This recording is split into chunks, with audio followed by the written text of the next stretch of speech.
ejja kufuluma leka tumale okutegeka bulungi kubanga tubadde tetulina ssente eziyamba abantu okutambula okuva ensonda n'ensonda ya Uganda okujja kwetaba mu kalulu tetwagala mu Kampala bokka babe beteba mu kalulu ka umma ba performers bangi nnyo tuli mu kuregisteringa kati buli omu even the upcoming ones tuli mu kubaregisteringa basobole constituting that democracy nabo baparticipating obulungi si kyakukwatira omuntu omu wano olw'okuba nti ye marketing erinnya abantu bafune platform osobole okucampaigninga bulungi basobole okutwala obukulembeze n'olwekyo mukakane tujja babuulira ddi lwe tugenda okuteekako campaign zino zijja kubeera transparent mujja kukola enkalala zammwe omanye ani gwe nnoonyamu akalulu basobole okuba akalulu ako abayimbi bangi bwebagaanye oyimba mu masomero bali beetaaga guidelines balina okugobera badde mu bayimbe whereby abamu tebayimba abamu bayimba what should be done n'abaana b'essomero bennyini tukisobola okubayigiriza okuyimba they can even entertain themselves so we don't want to kill the talent of the children in schools fe we twasomera we twatandikira okukola we used to do these things in schools kati lwaki tuta talent y'abaana abato leka ba entertaining bo bennyini tuteekako guidelines nga zigenda kuyamba abantu nga beebweru kubanga wabaawo omuntu nga ye yakula design ye y'okuyimba eri secular eyiseeko ku baana talina kyabasomesa ekipya ayinza okubanga ayinza byagenda babwere ne byagenda basomesa kubanga biri mu nnyimba ze kati omwana biyinza omutwala ne bimulowooza mu ngeri ndala naye nga talaba kwetuuka okusalawo bw'atyo n'olwekyo tujja kupromotinga nnyo ennyimba abaana okubanga bayimbira awo tu identifying talent nga bakyali baana bato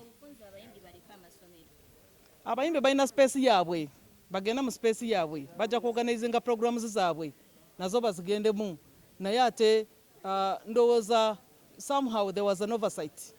n'abasomesa twali tuteekwa kubanga tubalungamya ate nga tubaweereza guidelines entuufu n'olwekyo tujja kuddamu tutuure tulabe which kind of entertainment is appropriate for young children kusanyuka ki okugenda n'omutindo gw'omwana omuto kubanga ennyimba zino zirina kye zoogera ekinene nnyo mu sekendi emu ate zisobola okutwala omwana kati omwana ali mu adolescent bw'ojja wano n'omalaga ebitundu bye ebyekyama buli kimu abeera active n'olwekyo twagala nti omwana akule nga mwana tumuwe dosage ne package okusinziira ku myaka gye gy'alina ate fresh kid gwe twaza mu ssomero gw'ogamba nti wagoba mu ssomero yali apafominga ng'akyali muto alina ekitone kye naye nga teyasoma naye mumanyi nti gye bujja Uganda gyeri mu maaso eyo yeetaaga abasomye fresh kid ekitone kye kijja kukulaakulana kiremu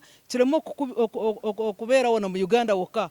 oyo omwana bw'akula nga amaze okusoma bulungi ajja kutubeera kya buvunaanyizibwa ate tujja kumuganyirwamu nnyo kubanga ekitone kye akuze nakyo naye chance ey'okudda ku ssomero yali kya buvunaanyizibwa nnyo kyeyakola asobola okupafaminga mu masomero kubanga byakola byenkana n'abaana banne ne message naye twagala abamuyiiza ennyimba bamuweereze message eyenkana n'abaana abaana banne kwegamba asobole okubeera role model oyo ate asobola okusomesa abantu bingi nnyo abaana bana asobola basomesa bingi nnyo kubanga mwana munaabwe naye alina ekitone kye